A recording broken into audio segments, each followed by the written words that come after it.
Hi guys, Peter Finch here, and it's a quick video answering one of my subscribers' questions, Steve Taylor, after he sent me what could be best described as an impassioned plea for help. I hope you don't mind me kind of using that turn of phrase, Steve. Basically, Steve emailed me about a problem he's been having about coming across the line at the top of the golf swing. Now, when you come across the top of the line at the golf swing, the club moves up, and it starts to hinge and turn, so at the top of the golf swing for a right-hander is pointing off towards the right-hand side of the target in this manner. Now, the issue when you start to come across the line at the top of the golf swing is if you imagine the club head moving straight back, as it kind of should do in front of the hands, and then it should continue to go up and get into a position where the club head is pointed pretty much straight down at the target. The wrists are set in a nice natural motion, and from there you can return it down to the same position as you come into the downswing. Now, as soon as you start coming across the line and as soon as the club head starts altering in its position, it then has to refine the same spot coming down, which is very hard to do. Now, coming across the line at the top of the golf swing, it's caused by a number of things, Steve, and you said you've spent kind of hours at this, so you probably will know quite a few of them. Probably the most common is when the wrists start to hinge off to the right-hand side rather than getting set in the correct position. They start to go off to the right-hand side like this. But without seeing you swing, it's obviously going to be quite difficult to actually figure out the issues. But what I've got for you is a drill that will not solve this overnight. It will take hours, it will take practice, but looking at your email, the way you're actually saying it, I think you're the kind of guy who will put in this massive amount of effort. But what this will require is just repetition after repetition after repetition. But if you do it, if you do this, Steve, you will find a better top of the backswing position and a better backswing plane. And all you need is a relatively battered club. You don't want to be using something too new.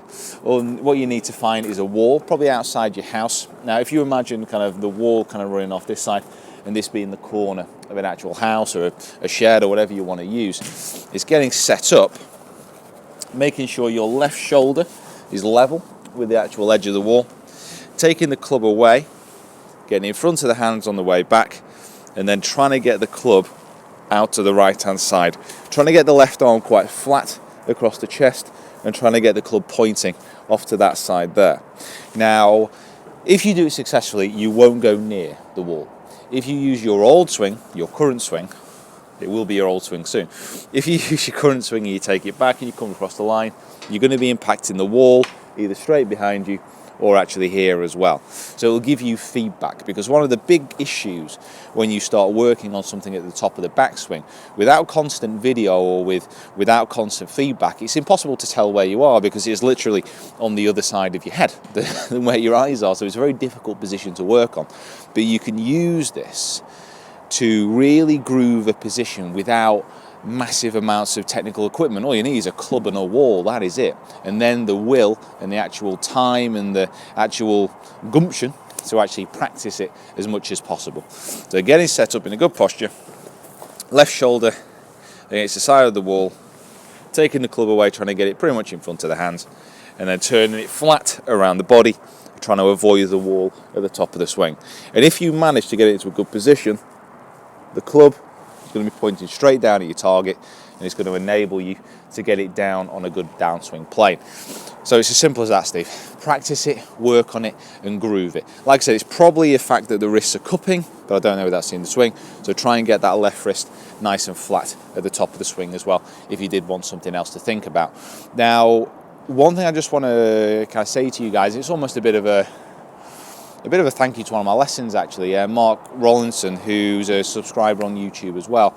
We had a work on his swing a couple of weeks ago. I've only had 2 lessons, so we worked on his swing a couple of weeks ago.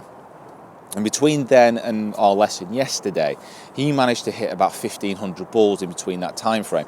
Now, he works full time, busy guy, but he really dedicated his time to get the first initial swing change in, which was about width and turn in the backswing. And he came back yesterday, and the change was unbelievable. It was fantastic. It was amazing, actually. It kind of made it made my whole month, the actual change that it actually managed to make. But it really kind of hit home when you practice and when you put the effort in and when you're willing to put the work in, if you're doing the right things, practicing the right things, it will make a massive difference, and the improvements can be incredible, as it was with Mark yesterday.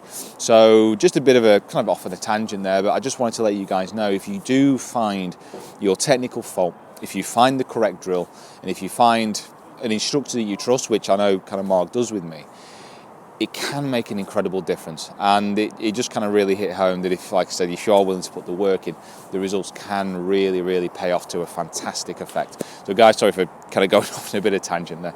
But Steve, I hope you find that drill useful, and everyone else struggling with that problem, I hope you find that drill useful as well. Thank you so much for watching yet again. Please subscribe to the channel, comment in the box below, like the video, share it around, follow me on my social media platforms as well.